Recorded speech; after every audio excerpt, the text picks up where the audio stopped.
Assalamualaikum warahmatullahi wabarakatuh. Nama saya Sekar Cahyani dengan NIM 952024033 dari kelas 2 PP2. Pada kesempatan ini saya akan menjelaskan tentang model pembelajaran pendidikan agama Islam di perguruan tinggi, yaitu bab 1 penjelasan tentang mengenai 3 pendekatan substansi agama. Dan substansi ajaran terdapat kajian Al-Quran dan sejarah Islam. Menurut Ali Syariati, ada 2 metode penting untuk memahami Islam. Pertama, pengkajian Al-Quran sebagai sumber ide dan ajaran Islam. Kedua, pengkajian sejarah Islam, yaitu mempelajari perkembangan Islam sejak Nabi Muhammad SAW hingga sekarang. Namun, tingkat pemahaman terhadap 2 metode ini masih rendah di kalangan umat Islam. Mufti Ali menegaskan bahwa keduanya sangat penting untuk memahami Islam secara benar, meskipun kenyataannya studi Al-Quran dan sejarah Islam di Indonesia masih sering terpinggirkan. Kajian disiplin ilmu dan isi. Pendekatan dalam Islam mengajarkan ke dalam 3 dimensi utama. Pertama adalah akidah, yaitu keyakinan seorang muslim kepada Allah, malaikat, kitab, rasul, hari akhir, dan takdir. Akidah menjadi pondasi yang mengarahkan setiap perbuatan dan ibadah. Kedua adalah syariat, yang mengatur tata cara hubungan manusia dengan Allah, dengan sesama, bahkan dengan alam. Syariat mencakup ibadah seperti sholat, puasa, zakat, hingga haji, serta aturan dalam kehidupan sosial dan hukum. Tujuannya agar tercipta kehidupan yang adil, teratur, dan seimbang. Ketiga adalah akhlak, yaitu nilai-nilai moral dan etika yang membentuk perilaku sehari-hari. Akhlak mengajarkan tentang pentingnya kejujuran, kasih sayang, tolong-menolong, serta sikap rendah hati. Akhlak menjadi cerminan sejati dari keimanan seseorang. Selain itu, Islam juga dipelajari melalui berbagai disiplin ilmu, seperti tafsir yang menafsirkan ayat-ayat Al-Quran, hadis yang membahas sabda dan teladan Nabi Muhammad, usul fiqh yang menjadi dasar hukum Islam, teologi yang mengkaji ketuhanan, tasawuf yang menekankan penyucian hati, hingga sejarah dan filsafat Islam yang memperluas pemahaman umat.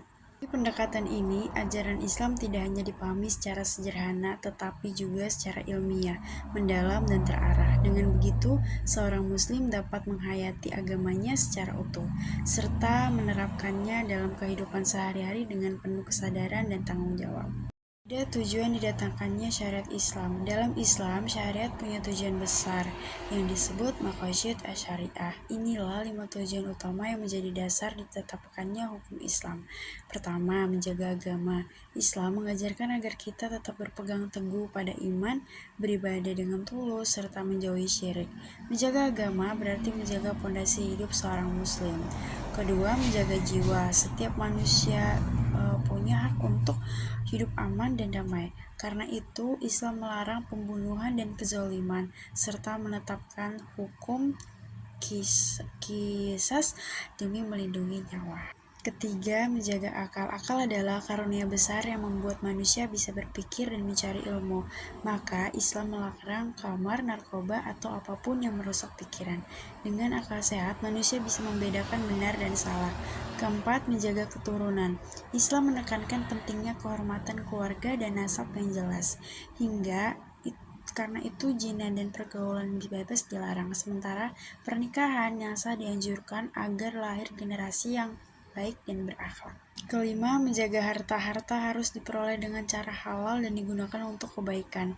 Islam melarang pencurian, riba, dan penipuan, tapi mendorong umatnya untuk bekerja jujur, bersedekah, dan berzakat. Selain itu, peran utama ulama sangat penting. Mereka disebut pewaris para nabi karena tugasnya menjaga dan mengajarkan agama.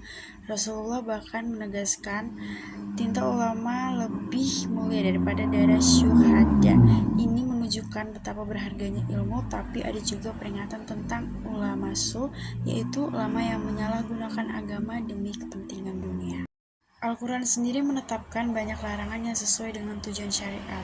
Larangan khamar dan narkoba juga menjaga akal, larangan zina menjaga keturunan, larangan riba, pencurian, dan penipuan menjaga harta, larangan pembunuhan menjaga jiwa. Semua aturan ini ditetapkan bukan untuk membatasi kebebasan, melainkan untuk melindungi manusia agar hidup lebih adil, aman, dan bermartabat.